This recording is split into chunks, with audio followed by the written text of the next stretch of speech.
నాకు తెలిసిన ముఖ్యమైన నొక్కుతున్నా ఈ వచ్చిన వారంలో మరి అమ్మగారు ఎలిగేస్ అమ్మగారు వెకేషన్ వెళ్తున్నారు. తన ప్రయాణించుకొని ప్రార్థన చేసుకొని ప్రత్యేకంగా మరి ఈరోజు ఇప్పుడు కూడా తల్లిగారే స్పాన్సర్ చేశారు. వారి గురించి ప్రతి కుటుంబం గురించి తన ఆరోగ్యం గురించి వారి యొక్క పరిపూర్ణ కుటుంబాల గురించి మన ప్రార్థన చేస్తున్నట్లు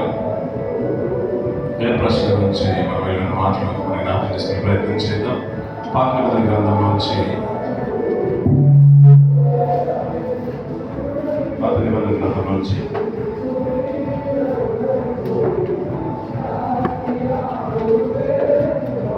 గతించిన వారంలో మనం విన్న మాటలు సంఘకాండాన్ని సంపూర్తి చేసుకోవడానికి నేను కృపణించాను. మరి 2026 సంవత్సరం గతించిన 2025 సంవత్సరం డిసెంబర్ మాసంలో మనం ప్రారంభించాం. నేను అందరికీ జ్ఞాపకం ఉందని అనుకుంటున్నాను. మన ప్రేయర్ రోజు ఈ కార్యక్రమం మనం ప్రారంభించాం. ఏదేమైనప్పటికీ దేవుడి ఇచ్చిన అవకాశాన్ని బట్టి ఆయన చిన్న కృపను బట్టి కొన్ని వారాలు ప్రతి వారం కంటిన్యూగా చదవడానికి ధ్యానించడానికి అవకాశం ఇచ్చాడు. అలాగే మరి గతించిన వారంతో పాటు మరి 36 ముగించుకోవడానికి దేవుడు సహాయం అనుగ్రహించాడు. ప్రతి విషయంలో మన పాత గ్రంథంలో ప్రతి మాట మనం మాట్లాడిన మాట ఏంటంటే ఈ యుగమందున మనకు బుద్ధి కలగడానికి అక్కడ పౌలుగా రాస్తాం. అంతేకాదు ఇవన్నీ కూడా మన ఆత్మీయ జీవితాన్ని బలం చేకూర్చేవి. దాంట్లో ఉన్న సంగతులు మనకు దృష్టాంతాలుగా ఉన్నాయంటాం. అలా మంచి పనులేమో మనకు బుద్ధి నేర్పుతున్నాయి. చెడు జరిగినప్పుడు, కష్టం జరిగినప్పుడు వారు తీసుకున్న నిర్ణయాలు అది మంచిగా అవుతే మన ఆత్మీయ జీవితాన్ని మేలు చేకూర్చబడుతుంది. అది అయిష్టమైన కార్యాలు అయితే మనకు బుద్ధి తెచ్చుకొని అలా ఉండకూడదనే ఒక పాఠాలు కూడా మనకు నేర్పిస్తున్నాయి. ఇలాంటి విషయాలు మనకు ధర్మశాస్త్రం ఎందుకు ప్రాముఖ్యము అంటే ప్రత్యేకంగా చెప్తున్న మాట ఏంటంటే ఇది మనకు బాల శిక్షకుడు ఆయన అంటాడు.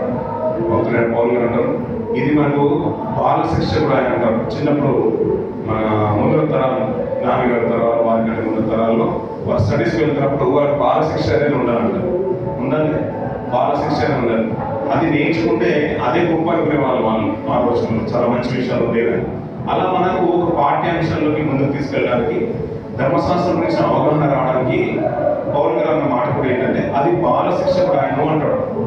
అంటే మంచి ఉన్నతమైన స్థితిలో వెళ్ళడానికంటే ముందుగా ఫౌండేషన్ లాంటిది ధర్మశాస్త్రం అనమాట. ఇంకా ప్రాముఖ్యంగా చెప్పాలంటే ధర్మశాస్త్రం అంటేనే మనకు ఎక్కువగా తెలిసిన విషయం అంటే మోషే గారు రాసిన గ్రంథాలు ఎక్కువగా చెప్పాలంటే ఎన్ని గ్రంథాలు ఉన్నాయన్నాడు? 5 గ్రంథాలు. 5 గ్రంథాల్లో 4 గ్రంథాలు ధర్మశాస్త్రం గురించి ఎక్కువగా మనకు రాయబడుతున్నాయి. ఈ పంచకాండాల్లో 4 గ్రంథాలు ఎక్కువగా ధర్మశాస్త్రం దేవుడు తనతో మాట్లాడిన మాటలు ఎక్కువ కనబడుతున్నాయి.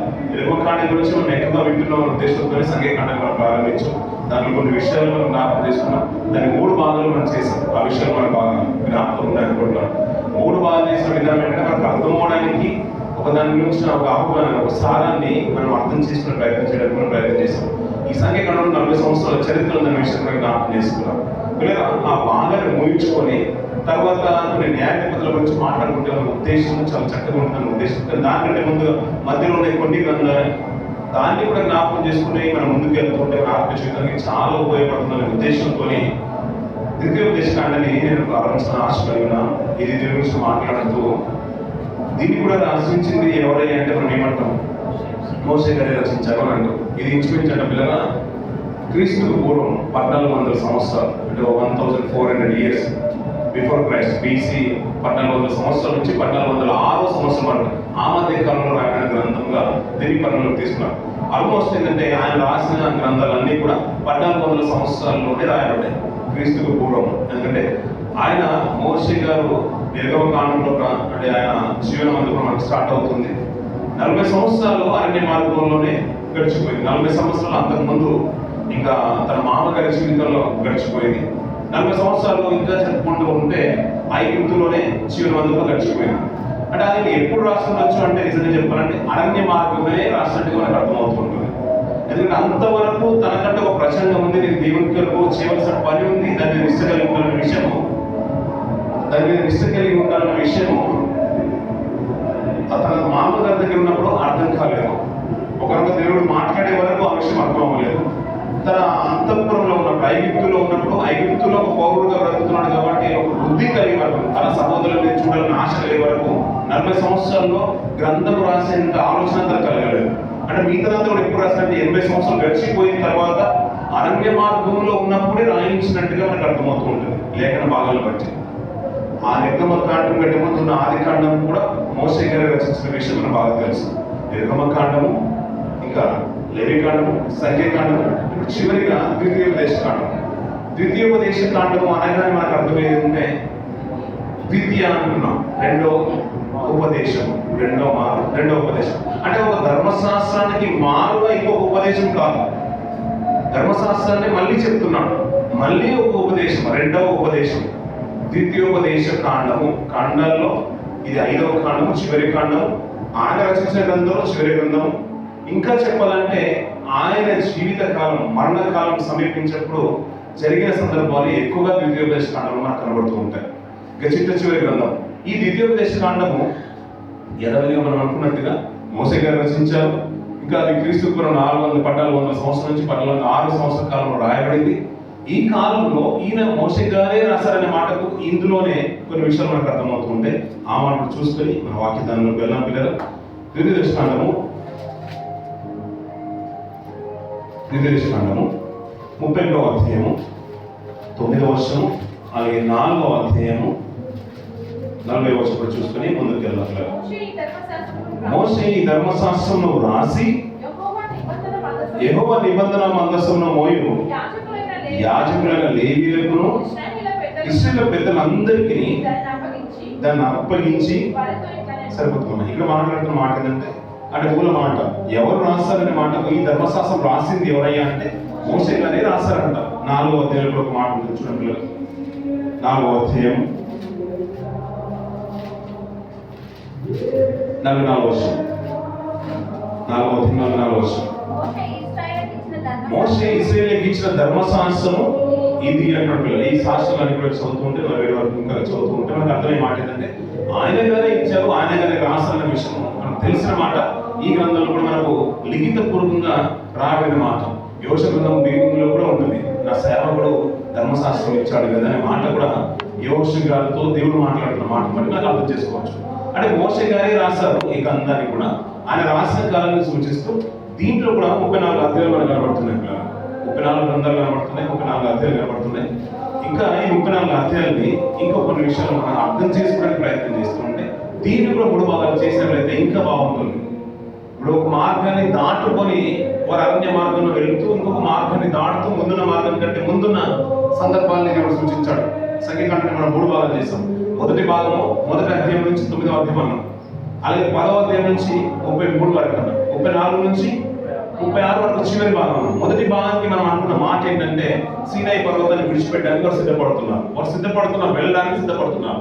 అది ఎక్కడి నుంచి అయ్యాలంటే సీనాయి పర్వతం నుంచి. ఇంకొక మాట నాకు చూసిన మాట ఏంటంటే దేవుడి గ్రంథాల్లోని ద్వితీయోపదేశకాండంలోనే ఒక మాట అంటాడు ఏంటంటే సీనాయి పర్వతం నుంచి అంట. సీనాయి పర్వతం నుంచి ఈ కాదేశు బర్నయ్య మోయాబు సరిహద్దులో చేరుకోవడానికి అంటే ఈ పార్వతుల ప్రజల దేశానికి చేరుకోవడానికి అంటే 14 రోజుల ప్రయాణమే అంటాడు. ఇంకా మనం 40 రోజులు అనుకుంటాం కానీ 4 దినాలు అనుకుంటే అది కాదంట. అరణ్య మార్గంలో నడుచుకుని వెళ్ళడానికంటే 14 రోజులు 14 డేసే పడుతుందంట. అలా 14 రోజులు పడే ప్రయాణాన్ని వీరు వేగు చూడడానికి వెళ్ళినప్పుడు 40 రోజులు సంచరించమంటాడు. 40 రోజులు సంచరించమన్నప్పుడు వారు తీసుకొచ్చిన చెడ్డ సమాచారాన్ని బట్టి దేవుడు 40 సంవత్సరాలు వారికి తిప్పేశాడు. 40 రోజుల సంచారం, వేగి చూసే విధానం అంటే ఒక రోజులో అర్థమవుతుందో లేదని 40 రోజులు అన్నాడు. మీకు మాట నాకు ఉంచుకోవాలి. యోనా గారి సందర్భం బాగా తెలుసు. ఎన్ని రోజులు దిన ప్రయాణం చేసి వారికి సువార్తను ప్రకటించుకున్నాడు దేవుడు? 3 దినాలు ప్రకటన చేయమంటాడు. 3 దినాలకు ఆయన ఏం చేస్తారంటే ఒకటే రోజు ప్రయాణం చేస్తాడు, ఒకటే రోజులో చెప్పేస్తాడు.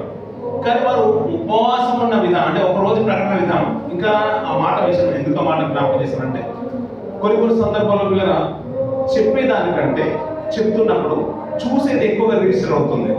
అలా చూస్తున్నప్పుడు మనం ఏం చేద్దాం, బ్లాక్ బోర్డ్ మీద మళ్ళీ మనం రాసి మరి ఎక్స్ప్లెయిన్ చేసాం అనుకోండి, అది చూసింది అలాగే విన్నది ఇంకా రాసింది హృదయంలో రిజిస్టర్ అయిపోతుంది. దేవుడు కూడా మోషే గారి ద్వారా చాలా మటుకు కదులుతున్నాడు. ఈ యోనా సందర్భాన్ని ఎందుకు ప్రస్తుతం తీసుకొచ్చాడంటే ఆయన వచ్చింది ఏంటంటే చేప కడుపులో నుంచి వచ్చాడు. ఇశ్రాయేలుతో దేవుడు ఆ రోజున ఇశ్రాయేల్ సమాజం యూదులతో యోనా కంటే గొప్పవాడు ఇక్కడ ఉన్నాడనే మాట దేవుడి సాక్షి మన ప్రభువైన చెప్తుంటాడు. ఆయననే సూచక్రియగా పెట్టాడంట. ఆయనే సూచక్రియ. ఇప్పుడు యోనాను చూస్తే సమాజంతో అర్థం అవ్వాల్సిన మాట ఏంటంటే అయ్యా యోనానే ఇలా ఉన్నాడు కాబట్టి ఇది వాస్తవం నిజమని సమాజం ఒప్పుకొని తిరగదు. ఎందుకు అతను చూస్తే ఒక సూచన క్రియ అన్నాడు? ఆయన ఎందుకు అద్భుతం అంటే చేప కడుపులోకి వెళ్ళి కూడా బ్రతికి రాగల సామర్థ్యత యోనకు దేవుడు కలిగించినప్పుడు, యోనకు దేవుడు నడిపించినప్పుడు, ఒక దినం చనిపోతే అంటే ఒక శిక్ష వచ్చినప్పుడు దేవుడు చంపగలుగుతాడు, అందులో నుంచి మనం పశ్చాత్తాపడితే తిరిగి రక్షింపగలుగుతున్న విషయం ప్రపంచానికి సూచనగా నిలబెట్టగలుగుతున్నాడు. ఇప్పుడు వారికి యోనను ఎన్ని రోజులు ఉన్నాడు గర్భంలో?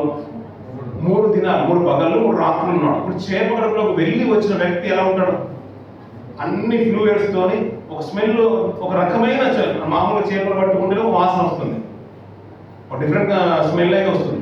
3 రోజులు రాత్రి పగలు ఉన్న వ్యక్తికి ఆ బాడీ అంతా కూడా అందులో ఫ్లూయిడ్స్ కానీ అంతా కూడా అలా ఉన్నాయి, అంత పదార్థాలు ఉంటాయి కదా, ఆ స్మెల్ అంతా కూడా ఏమైపోతుంది, బాడీ అంతా కూడా అతను అలా నడుచుకుంటూ వెళ్ళిపోతుంటే సమాజం తెలిసిపోతుంది, ఇతను ఒక ఇంత మనిషిలా ఉన్నాడు, ఎక్కడి నుంచో వచ్చాడు. ఎక్కడి నుంచి వచ్చాడు అంటే, నన్ను దేవుడు సముద్రంలో పడేశాడు, అక్కడ నుంచి నేను చేప గర్భంలోకి వెళ్ళాను, అక్కడ ఉన్నాను, దేవుడు చెప్పుమన్న సమాచారం తీసుకుని వచ్చేసాను.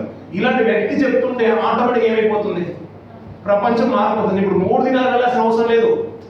ఆయనకేంటంటే దేవునికి మనసు ఏంటో యోన గారికి బాగా తెలుసు.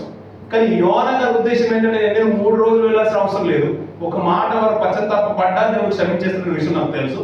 కానీ ఇలాంటి వ్యక్తి ఇన్ని రకాల వాసనలు, డిఫరెంట్ గా మెంటాలిటీతో ఉన్నాడు, వస్త్రాలంతా కూడా మారిపోయి చేప గర్భం నుంచి బయటకు వచ్చిన వ్యక్తి సమాజంలో తిరుగుతూ ఉంటే అతను చూస్తుంటే ప్రజలకు ఒక పాఠం వచ్చేసింది.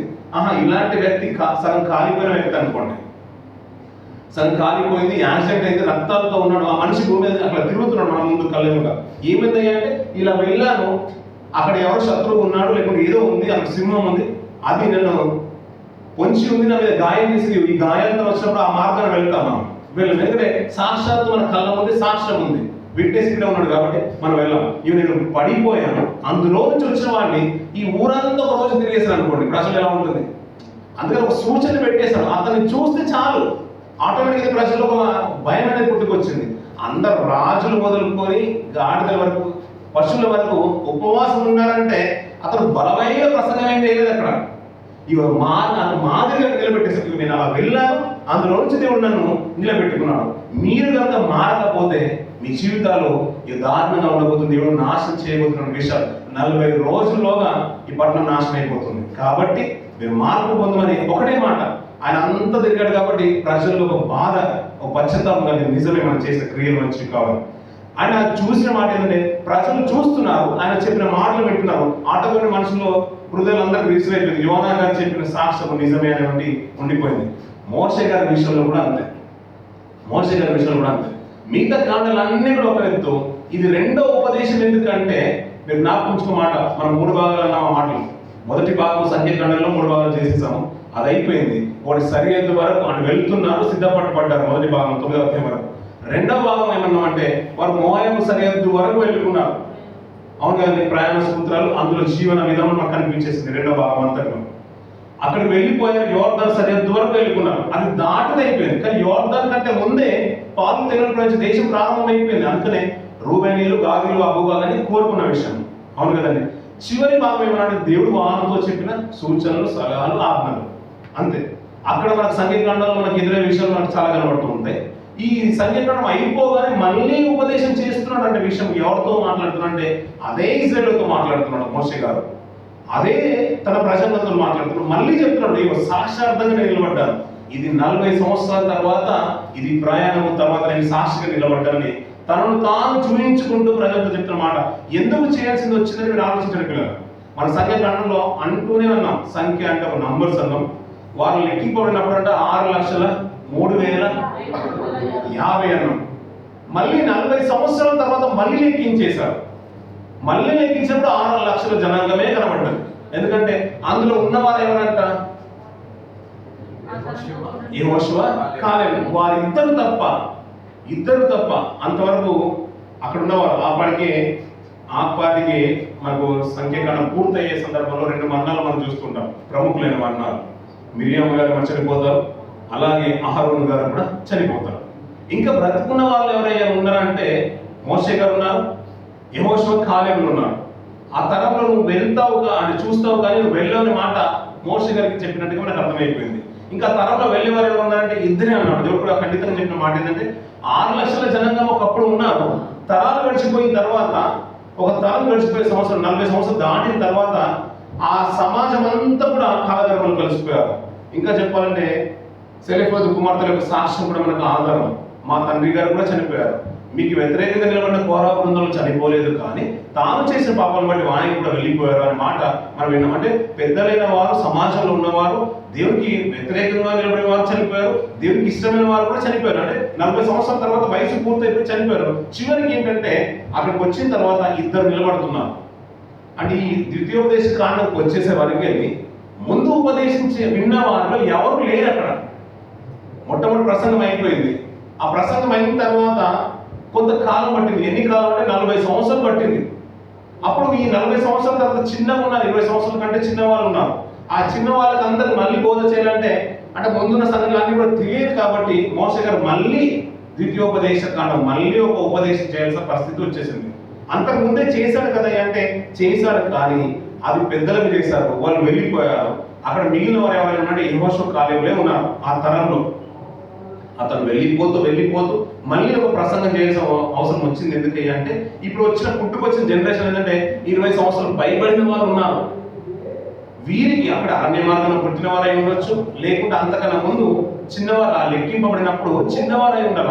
ముందున్న సంఘటన తెలియదు, అరణ్య మార్గంలో ఏం జరిగిందో తెలియదు. ఇంకా చెప్పాలంటే అంతకన్నా ముందు ఐగుప్తులు ఏం జరిగిన సూచక్రియలు కానీ, ఆ తెగుళ్ళు కానీ, అరణ్య మార్గం వస్తున్నప్పుడు దానికంటే ముందుగా ఎర్ర సముద్రం పాయల విషయం కానీ, ఇవన్నీ తెలియని వారి సమాజం ఉన్నారు. కాబట్టి మళ్ళీ ఒక ఉపదేశం అనేది అవసరం వచ్చింది. దీన్ని కూడా ఈ ద్వితీయోపదేశ కాండం చెప్తూ 34 అధ్యాయంలో మనం 3 భాగాలు చేస్తే ఇంకా బాగుంటుంది. దీన్ని కూడా మొదటి భాగము మొదటి అధ్యాయం నుంచి 26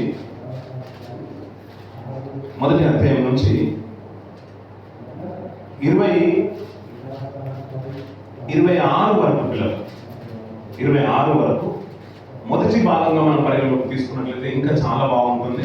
ఇక్కడ ఏంటంటే మనకు మళ్ళీ అది కనబడుతుంది.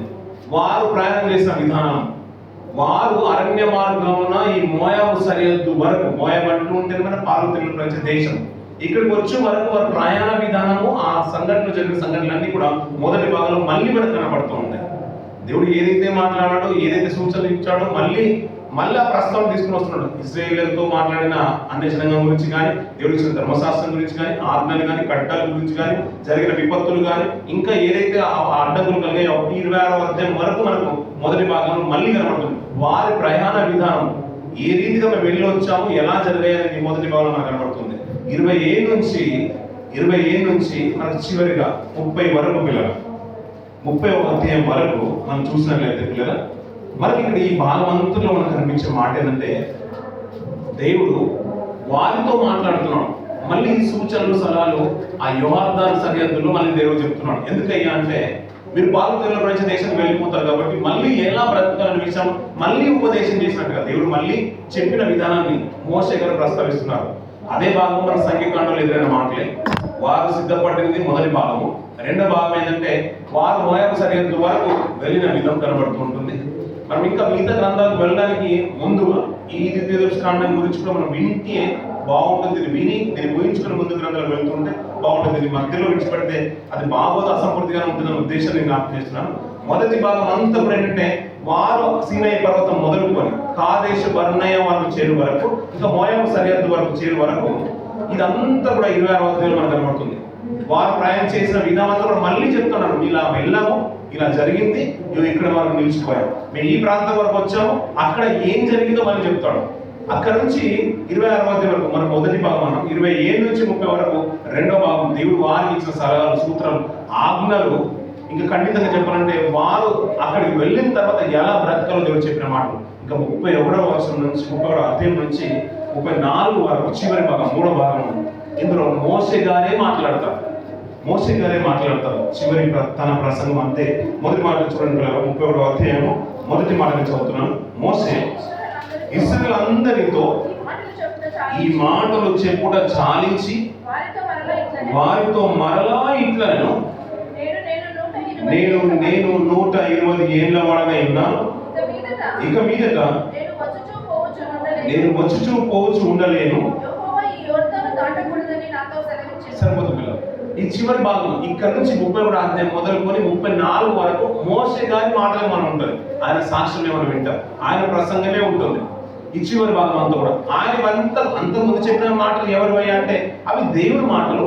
ఆయన ఒక సేవకుడుగా అందజేస్తున్నాడు, అంతే ఒక మధ్యవర్తిగా దేవుని ప్రజలకు తెలియజేస్తున్నాడు. చివరి భాగం అంతా కూడా తన ఎక్స్పీరియన్స్ అంతా కూడా చెప్తుంటాడు, తన బెస్ట్ ఫోన్ అంతా కూడా చెప్తుంటాడు. నేను ఇలా బ్రతికాను, నా వయసు ఇంత, నేను వెళ్ళిపోబోతున్నాను, ఇది జరగబోతున్న విషయము ఈ చివరి భాగంలో ప్రస్తావన తీసుకొస్తుంటాడు పిల్లలు. మొదటి భాగంలో మనము ఆ విషయాన్ని మన మనసులో ఉంచుకొని మొదటి అధ్యాయం నుంచి కొన్ని మాటలు మనం ధ్యానం చేస్తూ ముందుకెళ్దాం పిల్లలు. మొదటి అధ్యాయం మొదటి మాట చూద్దాం పిల్లలు. యోర్దాను యువతలలో ఉన్న అరణ్యంలో అనగా పారానుకును తోఫేలు లాబాను స్థలముల మధ్య ఇశ్రాయేలు అందరితో చెప్పిన మాటలు ఇవే. హోరేబు నుండి షేరు మండెపు మార్గమున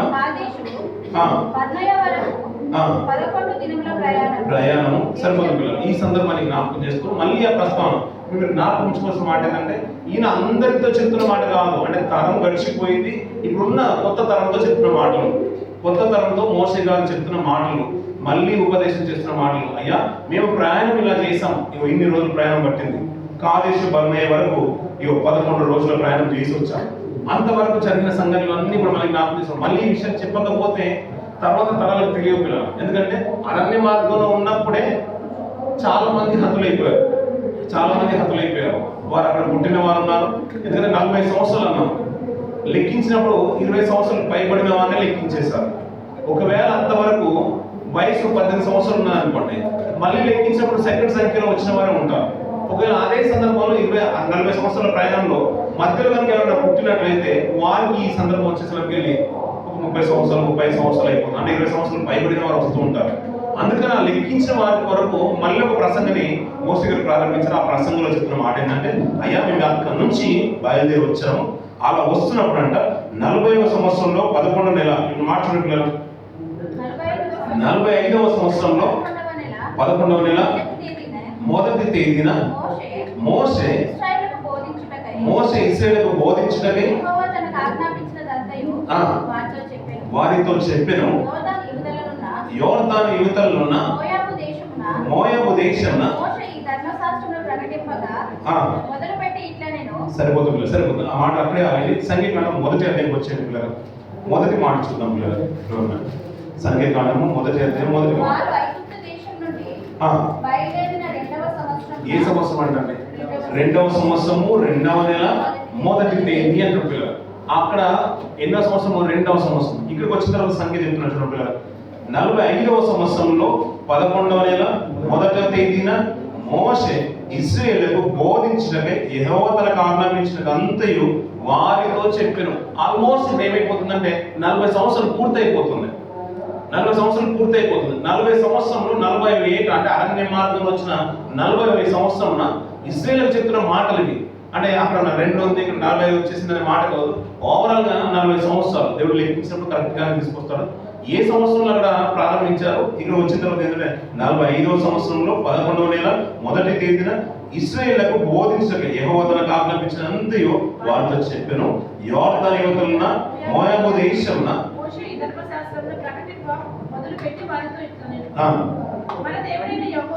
మన దేవుడైన యెహోవా హోరేబులో మనకి ఇలా సెలవిచ్చెను. చాలును, మీరు తిరిగి ప్రయాణమై అమోరీల మన్యములకును ఆరాబలోను లోయలోను దక్షిణ దిక్కున సముద్ర తీరంలో ఉన్న స్థలములన్నింటికి కానాను దేశమునకును లెబానోనుకును మహానది అయిన యూఫ్రటీస్ నది వరకును సరిపోతుంది. ఈ సందర్భాన్ని మనం జ్ఞాపకం చేసుకుంటే మళ్ళీ మాట ఏంటంటే, ఇక్కడ నుంచి ఈ పర్వతం దగ్గర నిలబడింది చాలు. అదే మనము సంఖ్యాకాండ బిగినింగ్ లో మనం చూస్తాం. అక్కడ నుంచి సీనై పర్వతం నుంచి బయలుదేరుతున్నారు. అంతవరకు చాలా రోజులు అక్కడ జీవనాన్ని కొనసాగించారు సీనై పర్వతం దగ్గర.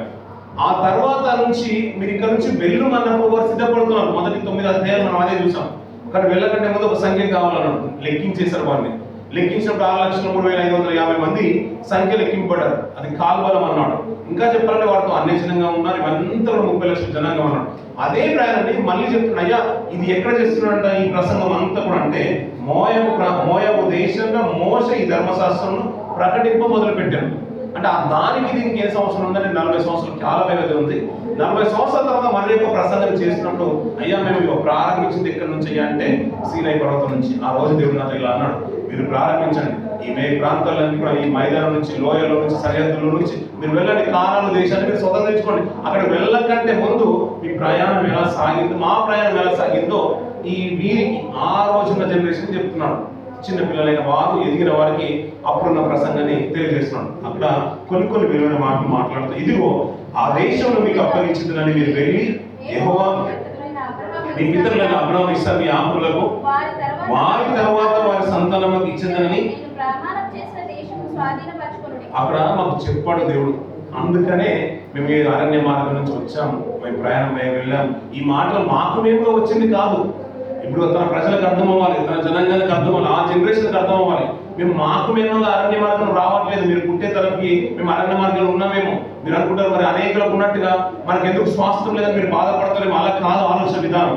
దేవుడు ఒకప్పుడు అబ్రహాముతో చెప్పిన మాటలు, ఆ వాగ్దాన్ని మేము జ్ఞాపకం చేసుకుంటూ మేము అరణ్య మార్గంలో వస్తున్నాం. అలా మార్గంలో వస్తున్నప్పుడు కారణం ఏంటయ్యా అంటే, ఈ సీనాయి పర్వతం దగ్గర కొన్ని రోజులు ఆగాము. ఆగినప్పుడు దేవుడు ఏమంటే, చాలు ఇక్కడ ఆగింది, చాలు ఇక్కడ నుంచి మీరు బయలుదేరండి. మేము మాకు మేము బయలుదేరలేదు. మాకంటూ దేవుడు మాకంటే ముందుగానే ఒక దేశాన్ని స్వాధీనపరిచాడు, సిద్ధపరిచాడు. అది ఒకప్పుడు అమోరీలు, అమాలేకీలు, హిత్తీలు, పెర్షీలు, హివ్వీలు, యోబుసీలు ఇలా 7 జాతుల వారు దాన్ని ఆక్రమించి బ్రతుకుతున్నారు. ఇది ఎప్పుడో మనకంటే పితరుడైన అబ్రహాముతో దేవుడు చేసిన వాగ్దానం. అది సంపూర్తయింది. అక్రమం వారిని పూర్తయింది. దేవుడు వెళ్ళి వారి తరుముతూ వస్తున్నాడు, వారిని తీసివేసి వస్తున్నాడు. మనం వెళ్ళి వారిని ఆక్రమించుకుంటే ముందుగా దేవుడు మాతో మాట్లాడు. అందుకనే మేము ప్రయాణ మార్గంలో ఉన్నాం, అందుకనే మేము అరణ్య మార్గంలో ఉన్నాం. ఇప్పుడు మీరు చూసే వరకు మేము మంచి స్వాస్థ్యంలో మీరు ఎందుకు లేరు కారణం చెప్తూ మోసే గారిని వారిని బలపరుస్తూ తనను తాను ఒక సాక్ష్యంగా చెప్తున్నాడు. ఈ మార్గంలో ఉన్నా నేను సజీవంగా ఉన్నాను. అప్పుడు నా వయసు 80 సంవత్సరాలు. చివరి మాట 31వ అధ్యాయంలో మనం చూసిన మాట ఏంటంటే, నా వయసు 80 సంవత్సరాలు. అరణ్య మార్గాన్ని పూర్తి చేసుకున్న వరకు నాకు 120 సంవత్సరాలు. ఇవి నేను సాక్ష్యంగా ఉన్నాను. ఆయన చెప్తున్న మాట తనను తాను జీవించుకున్నాడు. దేవుడు చెప్పిన మాటలను తెలియజేస్తున్నాడు. అందుకని ఈ మాటలను కూడా వారి హృదయాలను భద్రం చేయాలనుకున్నాడు, నాటాలనుకున్నాడు. ఎందుకంటే జనరేషన్ వెళ్ళిపోయింది. ఆయన విధానం అంతా కూడా ఏంటంటే దేనికంటూ ప్రసంగాన్ని నిలబెట్టాలనుకున్నాడు. నిజంగా చెప్పాలంటే దేవుడికి కలిగిన మనసు తన ప్రవక్త జీవితాలు కొంతమందిలోనే మనం చూస్తూ ఉంటాం. ఆ మనసు కలిగి తన ప్రజల్ని బలపరిచిన సేవకులు. అందుకనే నేటికి వారి ప్రవక్తలు అన్నాం, దేవుని యొక్క సేవకులు అన్నాం, దేవుడికి ప్రియమైన బిడ్డలుగా మనం పరిగణలోకి తీసుకున్నాం. ఎందుకంటే దేవుడు ఆలోచించినట్టుగా, దేవుడు మనసు కలిగినట్టుగా వారి జీవితాలు కూడా అలాగే ఉన్నాయి. మోసే కూడా అంతగా మళ్ళీ బోధన చేయాల్సిన అవసరం లేదు.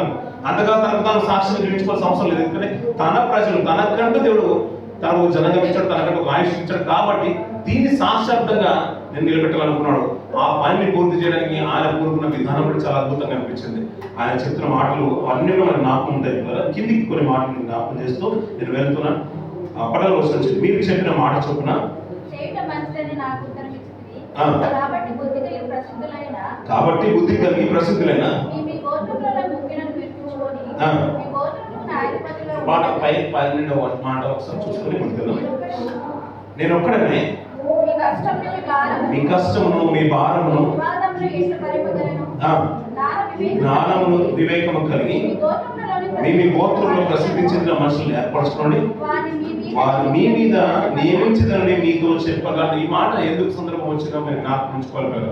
మనకు బాగా తెలిసిన మాట. ఈ మాట ఏంటంటే మనం మిగతా గ్రంథాలు మనం చూస్తుంటే తన మామ తను పరామర్శించడానికి వస్తూ ఉంటాడు. రఘువీర్ గారు ఇతర వచ్చినప్పుడు, అయ్యా నేను ఇంతమందికి నువ్వెలా తీర్పు తెలుస్తావు, ఎలా న్యాయం తెలుస్తావు అని తను ఏమంటే కొన్ని గోత్రాల్లో కొంతమంది నిలబెట్టమంటాడు. నిలబెట్టు, వారిని పెద్దలుగా నిలబెట్టు, వారే తీర్పు తెలుస్తూ ఉంటారు, వారే న్యాయం చేస్తారు. వారి ద్వారా తెగనిది, వారి ద్వారా సాధ్యం కాని ఆ ప్రశ్న కానీ దాని కొరకు, ఆ తీర్పు కొరకు దాన్ని తీసుకొని ఆ సమాధానం కొరకు నీ దగ్గరకు వస్తారు తీర్పు తీర్చడానికి. అప్పుడు నువ్వు మేలుగా ఉంటావు, దానికి న్యాయం చేకూర్చొచ్చు. ఇది అంత భారం ఎందుకనే మాట వారి విషయంలో ఆ గ్రంథంలో మనకు అర్థమవుతుంది. కాదంటే పిల్లలు జనంగా విస్తరించినప్పుడు ఇంకో మాట కూడా ఆలోచించిన ప్రవక్త ఎప్పటికైనా కానీ దేవుని మీద ఆధారపడినట్టుగానే ఉండాలి, ఆ రీతిగానే బ్రతకాలి. కొన్ని సలహాలు సూచనలు సమాజం నుంచి వచ్చినా కానీ మోసే గారు మీరు ఆలోచించిన పిల్లలు చాలా మట్టుకు ఆయన్ని ప్రభావితం చేసిన విషయంలో ఎప్పుడు తన అన్న విషయం విన్నట్టు, అన్న మాట విన్నట్టుగా అనిపించదు, తన అక్కగారి మాట విన్నట్టుగా అనిపించదు, సమాజంలో ఎవరు అతని బలప్రయత్నం చేసినట్టుగా అనిపించదు. అహరోను గారి వారు బలప్రయత్నం చేశారు, కానీ మోషే గారిని ఆ రీతిగా ఆయన ప్రలోభ పెట్టినట్టుగా అనిపించదు, ఆయన ఏదో మాట చెప్పినట్టుగా మనకు అనిపించదు, వారి మాటను బట్టి ఇతను ప్రజల మీద రుద్దినట్టుగా అనిపించదు, అలా అనిపించదు. ఎవరి ప్రభావం కనిపించదు. కానీ రవి విషయంలో, ఇతర విషయంలో ఎందుకు అనిపించింది అనిపించింది, కానీ ఈ మాటలు పట్టిందంటే ప్రజలు విస్తారంగా ఉన్నారు, అనే జనంగా వారితో ఉంది, కాలబలం ఎక్కువైపోయింది, 30 లక్షల జనాంగానికి నువ్వు ఎలా తీర్పిస్తావు అన్నప్పుడు ఆ ఆలోచన మంచిదే, ప్రజలు నిలబెట్టమన్న ఆలోచన మంచిదే, కానీ దేవుడు చెప్పింది మోషే గారు చేసినట్టే మనకు అనిపించదు. పిల్లలు ఆయన ఏదైతే తెలియజేస్తాడో దాన్నే ఆనుకొని బ్రతికినట్టుగా మోషే గారి జీవితంలో అనుభవవుతుంది. అందుకనే దానికి కావాల్సిన మాట పిల్లలు. కాబట్టి బుద్ధి కలిగి ప్రసిద్ధులైన మీ గోత్రంలోని ప్రముఖులను పిలిపించుకొని మీ గోత్రంలో న్యాయాధిపతిగా ఉన్నట్టుకై 1000 మందికి ఒకడును, 100 మందికి ఒకడును, 50 మందికి ఒకడును, 10 మందికి ఒకడును వారిని మీ మీద నేను నియమించి తిని మాట్లాడుతున్నా. అంటే మనకు అప్పుడు అపోస్తలులను జ్ఞాపకం చేసుకుంటాం. ఆహారం పంచిపెట్టే విషయంలో ఎవరు ఉండాలంట? ఆత్మతోని నిండిన, అంటే పూర్ణ హృదయంతో నిండిన మంచి సాక్ష్యం కలిగిన వారు, మంచి ప్రజ్ఞ కలిగిన వారు, అంటే సాక్ష్యము మంచి కలిగిన వారు ఉండాలి, ఆత్మతో నిండిన వారే ఉండాలి. అలాంటి వారిని 7 నిలబెట్టమంటారు. 7 నిలబెట్టినప్పుడు అలాంటి దేవుని ఆత్మతో నిండుకున్న వాళ్ళు 7 నిలబెట్టినప్పుడు కొంతమంది దేని కొరకు వచ్చారంటే ఆహారాన్ని పంచిపెట్టడానికి వచ్చారంటే, కానీ వారు చేసిన మాటలు చూడండి, వారు 2 బలమైన ప్రసంగాలు వారికి కనబడుతుంటాయి, 2 బలమైన సాక్ష్యం అనేది కళ్ళ ముందు కనబడుతుంది. మొదటి స్టెఫెన్ గారిది, తర్వాత ఫిలిప్ గారిది, 2 జీవితాలు అద్భుతంగా అనిపించాయి. అందుకనే వీరిలో కూడా ఏమంటాడు, ఆయన మాట ఏంటంటే బుద్ధి కలిగి ప్రసిద్ధులైన మీ గోత్రంలో వారిని, ముఖ్యులైన వారిని ఎన్నుకోండి. ఎన్ని గోత్రంలో ఉన్న వారికి? 12 గోత్రాలు. ఆ 12 గోత్రాల నుంచి ప్రముఖులైన వారిని నిలబెట్టినప్పుడు వారిని న్యాయాధిపతులుగా వారి కొరకు మోషే నియమించిన మాట దేవుడు తెలియజేస్తున్న మాట ఈ ప్రసంగం తెలియజేస్తూ, అప్పుడు మీ న్యాయాధిపతులతో మీ సహోదరులను తీర్చి ప్రతి మనిషికి వారి సహోదరికి వారి యొక్క పరదేశికి న్యాయాన్ని బట్టి తీర్పు తీర్చేదను అంటాడు. ఇక్కడ మాట చూడండి, అన్యులు ఉన్నారు లేరు అనే మాటకు మరి ఇంకొక మాట, ఆధారమైన మాట ఏంటంటే వారి యొద్ద ఉన్న పరదేశికి న్యాయాన్ని బట్టి మీరు తీర్పు తీర్చవలను. తీర్పు తీర్చినప్పుడు అల్పుల సంగతి కానీ గనుల సంగతి కానీ పక్షపాతం లేకుండా వినవలను. న్యాయ తీర్పు దేవుడిదే, కాబట్టి మీరు మనుషుని ముఖం చూసి భయపడవద్దు. మీకు అసాధ్యమైన కఠిన భాషను నాయకులు తీసుకుని రావాలను, నేను దాన్ని వివరించదనని వారితో ఆజ్ఞాపించింది. మరియు మీరు చేయవలసిన సమస్త కార్యాలను కూర్చి అప్పుడు మీకు ఆజ్ఞాపించింది అంటారు. పిల్లలు మంచి మాట కదా పిల్లలు. అంటే వారితో పాటు పరదేశులు కూడా ఉన్నారనే విషయం మనకు అర్థం అయిపోవాలి. మీరు అనుకున్న మాట ఏంటంటే పిల్లల, యూద మతం చాలా మందికి ఇష్టమైన మతం. కొత్త నిబంధనకు వచ్చిన తర్వాత, ప్రభనేశ్వరు వెళ్ళిపోయిన తర్వాత, అపోస్తల కార్యాలకు వచ్చిన తర్వాత అది మతముగా పరిగణింపబడదు. అక్కడ నుంచి మీరు ఆలోచించినట్లుగా అపోస్తల కార్యం మొదలుకొని చివరి వరకు ఒకేసారి మతము అనే ప్రస్తావన తీసుకొస్తుంది. అపోస్తల కార్యం మొదలుకొని ప్రకటన గ్రంథం వరకు ఒక్కసారి మతము అనే ప్రస్తావన వస్తుంది. కానీ పాత నిబంధనలు చాలా మటుకు, అలాగే కొత్త నిబంధన సువార్తల్లో కూడా ఆ ప్రస్తావన తీసుకుని వస్తూ ఉంటారు. మీ మతంలో కలుపుకోవడానికి ప్రస్తావన ప్రభు కూడా మాట్లాడుతూ ఉంటాడు. మీతో వారితో పాటు పాలిబాస్ కావాలంటే మీరు చుట్టూ తిప్పుకొని వస్తారు, సముద్రం చుట్టూ తిప్పుకొని వస్తారు మాట ఉంటుంది. ఎస్తేరు గ్రంథం వచ్చిన తర్వాత యూద మతము బాగా ప్రవిష్టమైపోతుంది, ప్రబలిపోతుంది. వారందరూ ఏంటంటే దాన్ని అవలంబించడానికి, నేర్చుకోవడానికి, వారిని స్వీకరించడానికి, యూద మతాన్ని స్వీకరించడానికి ఇష్టపడుతూ ఉంటారు. అంటే అది స్వీకరిస్తే వస్తుందా అంటే మీరు ఆలోచించండి పిల్లలు, వస్తుందా రాదా? ఇప్పుడు వీరితో పాటు సహపౌరులుగానే, అంటే పరదేశులైనను అన్యజనులైనను అరణ్య మార్గంలో రాకంటే ముందుగా ఐగుప్తును విడిచిపెట్టి బానిసత్తులు ఉన్న వారు కూడా ఇశ్రాయేలుతో పాటు వస్తున్నారు. వచ్చినప్పుడు వీరు ఎవరయ్యా వస్తున్నట్టు దేవుని ప్రసంగం అనే ఒక పిలుపు అయితే ఉంది, ఒక పేరైతే ఉంది ఆ సమాజానికి. దాంట్లో అన్యులు కూడా ఉన్నారు. ఒకప్పుడు స్వాస్థ్యాన్ని పంచుకున్నప్పుడు మాత్రమే వారిని కొద్ది వేరేగా భూభాగంలో పెట్టేశాడు దేవుడు. అంతవరకు వారితో పాటు పరదేశులుగానే ఉన్నారు, సహపౌరులు కాకపోయినాను వారితో పాటే కలిసి ప్రయాణం చేస్తున్నారు. వారు ఏదైతే మనల్ని తిన్నారో ఇప్పుడు పరదేశులు కూడా తిన్నారు, అన్యజనులు కూడా తిన్నారు. మనం విషయం గుర్తుంచుకోవాలి. మనం అప్పుడప్పుడు అంటే ఏంటంటే అందరికీ దక్కలేవు అనుకుంటాం, కొంతమంది దక్కిన వారు కూడా ఉంటాం. అప్పుడప్పుడు అంటాం, ఊరికి అంటాం. మనం ఏంటంటే కొన్ని విషయాలు మనం అంటాం, పెద్దలు అంటూ ఉంటారు, దొడ్డు లెక్క మాట ఊరికి అనేస్తారు. అందరూ పోయారు, జలప్రాయాలు అందరూ పోయారంట. అందరూ పోయారండి జలప్రాయాలు, సమస్త జీవులు పోయారంట, అన్నీ పోయాయి. ఏమేమి ఉన్నాయి? బ్రతుకున్నాయి, చేపలు ఉన్నాయి. అంటే జలరాశుల్లో జీవించే ప్రతిదీ ఉన్నాయి. ఇంకా చెప్పాలంటే పెద్ద పెద్ద తిమింగలాలు ఉన్నాయి, పెద్ద పెద్ద అయ్యాల మీద చేపలన్నీ కూడా ఆనాడు సృష్టి పుట్టిన కాలం మొదలుకొని ఉన్నాయి. అవును కదండి. అంటే మనం అనుకున్న మాటలు ఒకసారి అనే మాటలో చాలా మాటలు దొరికిపడుతుంది. ఆ రోజు ఎవరు రాకుండా సాహసం జరుగుతుంది అంటే కొంతమంది అయితే వచ్చి ఉంటారు, అంతే కదండి.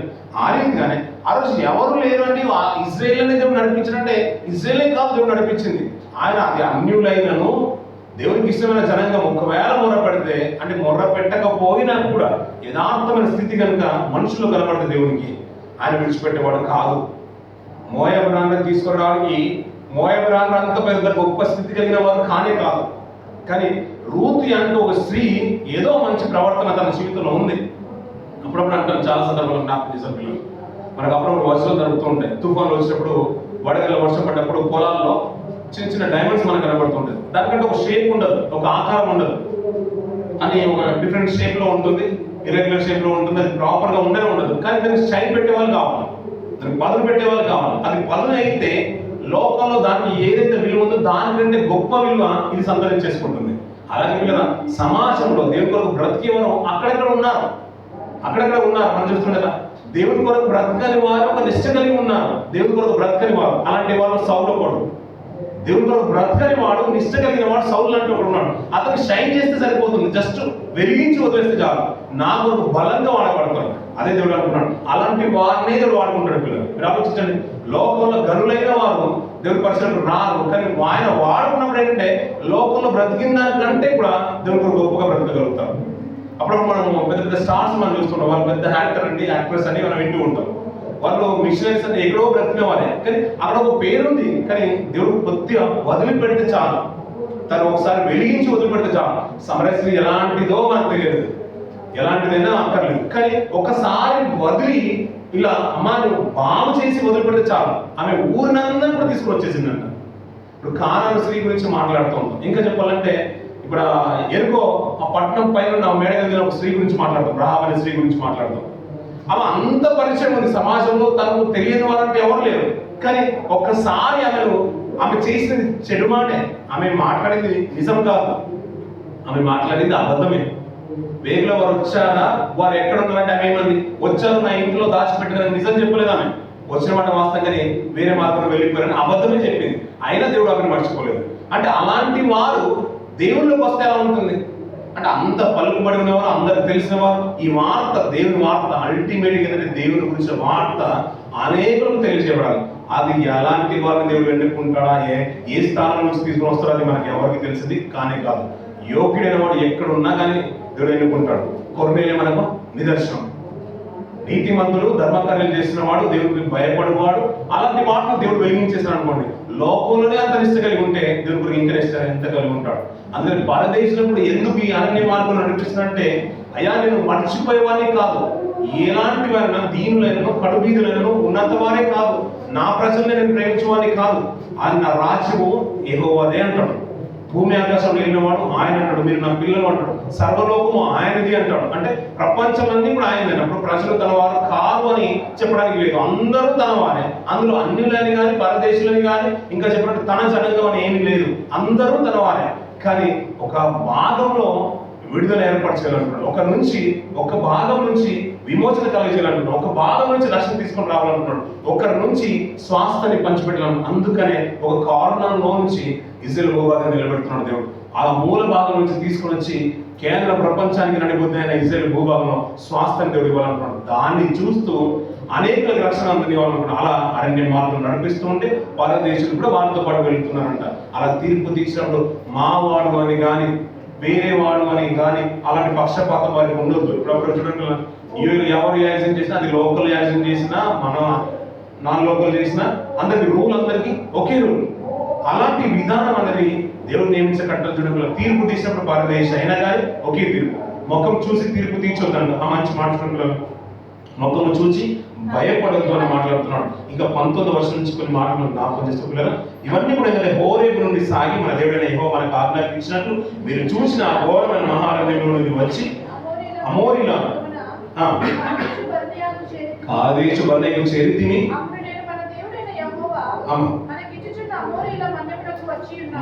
మన్నెకు వచ్చి ఉన్నాము. అంటే అది ఎంత బాగుంటామంటే ఒక మాటలు చెప్పేస్తున్నాడు మోషే గారు. అంటే ఇలా జరిగిపోయింది. ఇప్పుడు 1వ అధ్యాయం నుంచి 3వ అధ్యాయం వరకు ఏంటంటే వీరు కానాను దేశం వచ్చి ప్రయాణమే కనబడుతుంది. 3 అధ్యాయంలో మనకు ఆల్మోస్ట్ 40 సంవత్సరాల ప్రయాణం అంతా కూడా దేవుడు మోషే గారి ద్వారా చెప్పించేస్తాడు. 3వ అధ్యాయం వరకు ఎక్కువ ప్రయాణం గురించి చెప్తుంది. కాదేశం పని చేరుకునే వాళ్ళు ఈ ఇంతలోనే మేము వచ్చేసాము, ఈ దేశాన్ని మేము స్వతంత్రించుకున్న మాట కూడా మోషే గారితో చెప్పినట్టుగా ఇలా జరిగిపోయింది, ఇలాంటి సంగతులు వచ్చేసాయన్న మాట మోషే గారు కొత్త తరానికి చెప్తున్న మాటలు మనకు అర్థమవుతుంది. ఇక్కడ ఏంటంటే అక్కడ మాట 12వ వచనం నుంచి, అప్పుడు మీరందరూ నా యొక్క వచ్చి మనకంటే ముందుగా మనుషులను పంపుదాము, వారు మన కొరకు ఈ దేశం వెయ్యి చూసి తిరిగి వచ్చి అందులో మనం వెళ్ళవలసిన త్రోవను కూర్చి మనం చేరవలసిన పొరను కూర్చి మనకు వర్తమానం చెప్పుదామంటే ఆ మాట మంచిది అనుకొని నేను గోత్రం యొక్క వారందరినీ ఒక మనిషిని చొప్పున 12 మనుషులను పిలిపించింది. వారు తిరిగి మన్నెంకు పోయి ఎస్కోలోకి వచ్చి దాన్ని వేగు చూసి ఆ దేశ పాలన చేత పట్టుకొని మన యొక్కకు తీసుకుని వచ్చి మన దగ్గర యెహోవా మనకి ఇచ్చిన దేశము మంచిదని మనకు తెలియజెప్పిరి అన్నాడు. ఇప్పుడు వారు మంచిదే అన్నారా? 12 మంది అందరూ మంచిదే అన్నారా? లేదు కదా పిల్లలు. కానీ ఒక మాటలో అంటే ఈ మొదటి అధ్యాయంకి వచ్చేసరికి ఆల్మోస్ట్ అనేది పాలు దేశం వరకు సరిహద్దు వరకు వెళ్ళిపోయారంట. ఆయన మాట ఏంటంటే మనం అన్న మాట ఏంటంటే 12 దేవుడే పంపించేశారనే మాట కాదంట. ప్రజలు ఏంటంటే ప్రజల గురించి చూడండి పిల్లలు, మోషే గారు కొద్దిగా ఆలస్యం చేసినందుకు ఆయన మోషే ఏమాయనో వాడు ఎవడో అన్న మాట మాట్లాడేస్తారు. అందుకని మా కొరకు మీరు ముందుండాలి. ఇప్పుడు మోసే తర్వాత నువ్వే ఉన్నావు కాబట్టి ఇప్పుడు మాకు ముందుండి మాకు దేవుడు ఎవరు, మాకు ముందు వచ్చి మార్గం ఏదో మాకు తెలియజేయమన్నాడు. ఆహారంను ప్రలోభ పెట్టినట్టుగా మనకు అర్థమవుతూ ఉంటుంది. కానీ ఇప్పుడు చూడండి కొద్ది మాట ఏంటంటే అది దేశం మంచిదో చెడ్డదో, మరి అక్కడ వెళ్ళాలంటే మనం వేగి చూడాలి కదా, మాది ఎలా వెళ్తుంది, మరి దాని ఫలాలు ఎలా ఉంటాయి అంటే ప్రజలే వచ్చారంట. ఇజ్రాయెల్ సమాజమే మోసే దగ్గరికి వచ్చిన మాట అంట. అయ్యా అక్కడ వెళ్ళడం మంచిదే, మనం వచ్చాం కానీ అది మంచిదో చెడ్డదో మనకు ఎలా తెలుస్తుంది? మనకంటే ముందుగా 12 పంపించేద్దాం. అలా కొంతమంది మంచిని పంపిద్దామంటే మోషే గారు ఆ 12 మందిని సెలెక్ట్ చేసి అందులో నుంచి యోగ్యులైన వారిని 12 మందిని పంపించేశారంట. వారు తెచ్చిన సమాచారం నుంచి మాట్లాడుతూ ఈ వేగి చూసి వచ్చిన మనము మంచిది అని వారి సాక్ష్యం గురించి చెప్తూ ఉంటాడు. ఈ కొన్ని మాటలు నేను ముగించే ప్రయత్నం చేస్తాను పిల్లలు. 34వ వచనం నుంచి కొన్ని మాటలు పిల్లలు. మీరు చెప్పిన మాటలు విని బహుగా కోపపడి నేను మీ పితరులకు ఇచ్చిన ప్రమాణం చేసిన ఈ మంచి దేశమును ఈ చెడ్డతపు వారిలో ఎపిన కుమారులను కాలేబు తప్ప మరి ఎవడను చూడడు. అతడు పూర్ణ మనసుతో యెహోవాను అనుసరించిన గనక అతడు దానిని చూచుడు. అతడు అడ్డుపెట్టిన దేశంలో నేను అతనికి అతని సంతానముకి ఇచ్చేదని ప్రమాణం చేశాను. మరియు మిమ్మల్ని బట్టి నా మీద కోపపడి ఈ పరిచారకులకు 100 కుమారుడు యెహోషువ దానిలో ప్రవేశించుదురు కానీ నీవు దానిలో ప్రవేశింపవు. సరిపోతుంది ఆ మాట చూడండి. మరియు యెహోవా మిమ్మును బట్టి నా మీద కోపపడి నీ పరిచారకులకు 100 కుమారుడు యెహోషువ దానిలో ప్రవేశించును కానీ నీవు దానిలో ప్రవేశించమని దేవుడు చెప్పారంట. ఎవరిని బట్టి? తన ప్రజలు బట్టి, అంటే ఇశ్రాయేల్ సమాజాన్ని బట్టే మోషే గారి మీదకి పాపం వచ్చింది, మోషే గారి మీదకి ఉగ్రత వచ్చేసింది. నిజంగా చెప్పాలంటే ఒకానొక సందర్భంలో మోషే గారు, అహరోను గారు, ఇంకా నూను కుమారుడు యెహోషువ ఈ ముగ్గురు హతులైపోయేవారు. రాళ్ళుని చంపడానికి ప్రయత్నం చేసింది ఇశ్రాయేల్ సమాజం. ఇంకా చెప్పాలంటే దేవుడు ఇంకా ఆ సందర్భము ఇంకొక మాట జ్ఞాపకం చేస్తాను. ఇదే ద్వితీయోపదేశకాండము 9వ అధ్యాయం 18వ వచనం నుంచి కొన్ని మాట చూడండి. 9వ అధ్యాయం 18వ వచనం. ఆ చెడునట్టు నడిచి చేసిన మీ సమస్త పాపముల వల్ల ఆయనకు కోపము పుట్టింపుగా చూచి మునుపటి వరి అన్నపానములు మాని 40 పగలు 40 రాత్రులు నేను యెహోవా సన్నిధిని సాగిలపడితిని. ఏదైనా మిమ్మల్ని కోపడిన యెహోవా కోపోద్రేకమును చూసి భయపడితిని. ఆ కాలమందు యెహోవా నా మనవి ఆలకించెను. మరియు యెహోవా అహరోనును నశింపచేయుటకు అతని మీద బహుగా కోపపడగా నేను అహరోనుకై అప్పుడే బతిమాలుకుంటుని. సరిపోతుంది. మనకి అహరోను గారి మీద దేవుడు కోపపడిన విషయము, ఇంకా చెప్పాలంటే అహరోను చంపాలనుకున్న విషయము ఈ ద్వితీయోపదేశకాండంలో మనకు కనబడుతూ ఉంటుంది. కానీ ఇవన్నీ కూడా ఏంటంటే ఒక సందర్భంలో దేవుడు మోషే గారు కూడా చనిపోయే పరిస్థితిలో ఉన్నవాడు, ఇంకా యెహోషువ గారు కూడా చనిపోయే పరిస్థితిలో ఉన్నవాడు, అహరోను గారు కూడా చనిపోయే పరిస్థితిలో ఉన్నవాడు. ఇవన్నీ కూడా ఏంటంటే ప్రజల వల్ల నాయకులకి విపత్తు జరిగింది. ఆ కష్టం నుంచి తప్పించింది దేవుడైన యెహోవానే.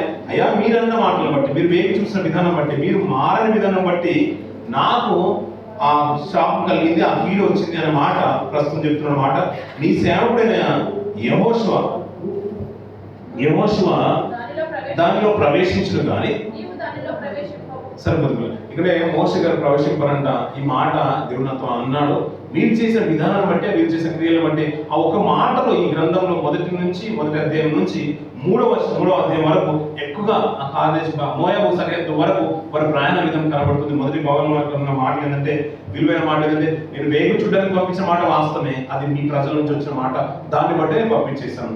వారు మంచి సమాచారం తీసుకుని వచ్చారు, కానీ దానిలో చాలా మంది దేవుడు బ్రతకలేరు. యోగులైన వారు కాలేబు ఇంకా యెహోషువనే చాలా నమ్మకంగా బ్రతకారు, ఆ తరంలో వారు నిలబడ్డారు. కానీ మీరు చేసిన స్థితిని బట్టి నాకు ఆ ప్రవేశం దక్కలేదు. దేవుడు నాతో మాట్లాడేసిన మాట ఈ మొదటి చెప్తారు. చివరి భాగంలో కొన్ని మాటలు మాట్లాడుతూ ఆయన కొన్ని మాటలు, ఆ దినమున మంచి చెట్లు లేదు కానీ మీ కుమారులు అనగా అపహరింపబడుతుందని మీరు చెప్పిన మీ పిల్లలు దానిలో ప్రవేశించరు, దాన్ని వారి ఇచ్చేదను, వారు దాన్ని స్వాధీనపరుచుకుందరు. మీరు తిరిగి ఎర్ర సముద్ర మార్గం అరణ్యముకు ప్రయాణం చేయుడని చెప్పారు. ఈ వారు తీసుకున్న నిర్ణయం ఏంటంటే, అయ్యా మా పిల్లలు ఏమవుతుందో వారిని ఆపాదించేస్తారో అన్న మాట సంఖ్యకాలం మాట్లాడుతున్నప్పుడు అన్నాం. దాన్ని వీలైతే అండర్లైన్ చేసుకుంటే దేవుడు ప్రతి మాట మళ్ళీ కోట్ చేస్తాడంటే, దాన్ని బట్టి ప్రజలకు ఏదో విపత్కరమైన స్థితి రాబోతుందన్న మాట దేవుడు మాట్లాడుతున్న మాట మనం జ్ఞాపకం తీసుకుంటున్నారు. వారు తీసుకున్న నిర్ణయం ఏంటంటే, తిరిగి ఆత్మీయ జీవితంలో మళ్ళీ వెనుకకు వెళ్ళిపోతున్న స్థితి కూడా మనకు కలుగుతుంది అప్పుడప్పుడు, కొన్ని కష్టాలను బట్టి, బాధలను బట్టి. కానీ అది చాలా చెడ్డ ఆలోచన, చెడ్డ విషయం. ఎందుకంటే ఇజ్రాయేల్ తీసుకున్న నిర్ణయం కూడా దేవుడు మంచివాడు కాదని, దేవుడు మాకు అంటే ఆ సామర్థ్యాన్ని కలగజేయాలని, ఆ స్వాస్థ్యాన్ని ఇవ్వలేదని దేవుడి చిన్న చూపు చూసి వారి ఒక సంఘం ఏమైపోయిందంటే, మోషే ఆరోగ్యం వ్యతిరేకంగా నిలబడిపోయి తిరిగి వెళ్ళిపోదామని మనుషులు ఏర్పాటు చేసుకుని, నాయకుడు ఏర్పాటు చేసుకుని వారికి వ్యతిరేకంగా నిలబడినప్పుడు అంట, మీరు మీ పిల్లల గురించి మరి అయిపోయారు కాబట్టి మీ పిల్లలే ఆ స్వాస్థ్యాన్ని సంతరించుకుంటారు, మీరు అరణ్య మార్గం కాలగర్భంలో కలిసిపోతారనే మాట దేవుడు వాళ్ళతో ఖండితంగా చెప్పారు. దాన్ని బట్టి కిందికి ఒక మాట చెప్తున్నట్లు అప్పుడు చివరి భాగమే, అప్పుడు ఆ మందిరంలో నివసించిన అమోరీలు మీకు ఎదురుగా వచ్చి కందిరిగా వలె మేము తరిమి వర్మ వరకు షెయీరులో మిమ్మల్ని హతము చేసి తర్వాత మీరు తిరిగి వచ్చి వ్యవసాయం ఏడవగా, యెహోవా మీ మొరను లక్ష్య పెట్టలేదు, మీ మాట వినలేదు కాగా, మీరు కాదేశంలో దినములు నివసించేది, మీరు నివసించే దినములు ఎన్నో మీకు తెలిసినవి అన్నాడు. అయ్యా మీరు కారణం ఏంటయ్యా అంటే, మీరు తిరిగి వెళ్ళిపోవాలనుకున్నారు, మీరు తీసుకున్న నిర్ణయం వచ్చింది కదా, దాన్ని బట్టి మీరు అరణ్య మార్గం వెళ్తున్నప్పుడు వారి శత్రువు ఖడ్గం చేత చాలా మంది తరిమి మరి మిమ్మల్ని హతులు చేశారు. దాన్ని బట్టి మీరు తిరిగి పరిగెత్తుకుని వచ్చి దేవుని మొర్ర పెట్టారు, కానీ దేవుడు మీ మొర ఆలకింపలేదు, వినలేదు అంటాడు. అందుకనే గుడ్డివాడైన మన అపోస్తలుల యోహాను సువార్తలో మనం చూస్తూ ఉంటాం. అతనికి స్వస్థత కలిగజేసినప్పుడు, గుడ్డివాడికి స్వస్థత కలిగజేసినప్పుడు పెద్దలందరూ వచ్చేసి అతను అనుకుంటారు, అయ్యా ఇది ఇంతగా ఈ అద్భుతం నువ్వు ఆయన వల్లే పొందుకున్నావు, అతని వల్లే పొందుకున్నావు అంటే, నేను అతని వల్లే పొందుకున్నాను, ఇంతగా ఎందుకు అడుగుతున్నావు అంటే, అతన్ని మరి ప్రభువును ఏదో తప్పు దోవ పట్టించడానికి, తప్పుడు మాట తీసుకొచ్చి అతని దోషారోపణ చేయడానికి చాలా విషయాలు అతని ద్వారా సేకరించే ప్రయత్నం చేస్తారు. తన తల్లిదండ్రులు కూడా అడుగుతూ ఉంటారు. అప్పుడు ఆ గుడ్డివాడు ఒక మంచి మాట మాట్లాడతాడు. ఏమంటే, దేవుడు పాపుల మనవి ఆలకింపడని ఎరుగుదు అంటాడు.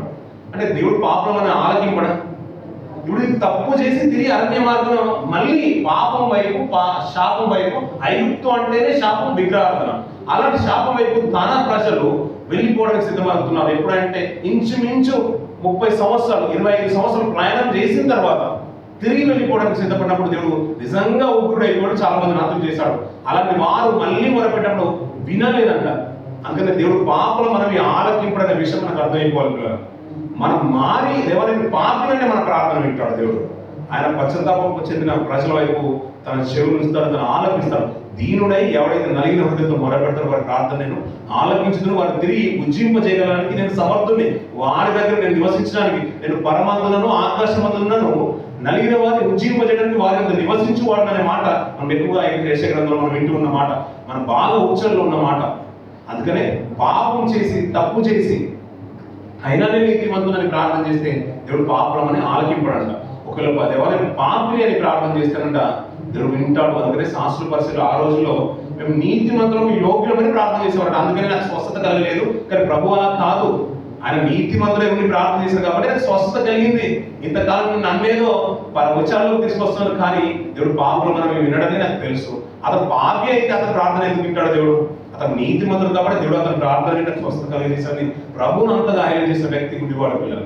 అలాగే పిల్లలు వీరు చెడ్డ సమాచారం తీసుకొచ్చి దేవుడి గురించి తప్పుగా మాట్లాడిన వారు అరణ్య మార్గం తిరిగి వెళ్ళిపోవడానికి ప్రయత్నం చేసిన వారి మాట దేవుడు చిన్నబెట్టలేదు. చాలా మంది హతులైపోయారు. శత్రు సైన్యం వచ్చి వారిని సంహరించింది. తిరిగి మళ్ళీ యథావిధిగా దేవుని దగ్గరికి రావాల్సిందే. అది పెద్దవాడైనను, చిన్నవాడైనను, ఉన్నవాడైనను, లేనివాడైనను, అది ధనికులైనను, దరిద్రులైనను, రెండవ రాకడ కంటే ముందుగా సమస్తం ఆయన పాద సన్నిధికి రావాల్సింది. అందుకని అంటాడు, అది ఆకాశం అందనను, ఆకాశం క్రిందనైనను, భూమి క్రిందనైనను, ఆకాశం పైనను ప్రతి వారి మోకాలు యేసునామమున వంగునట్లు యేసయ్య నామమున అంతగా ఉచ్చింపజేశాడంట, అంతగా హెచ్చింపజేశాడు దేవుడు. అందుకనే ఆయనకే వేమను మహిమ కలుగును గాక. ఈ ఆత్మీయ జీవితంలో ఈ విలువైన మాటలు మన ఆత్మీయ జీవితానికి నిజంగా దోహదపడాలని కోరుకుంటే మాటలు ముగిస్తున్న పిల్లరా, దేవుడి మాటలు మన వెనుక దీవించి ఆశ్రయించిన గాక. ఆమేన్. పిల్లరా, మరి ఇది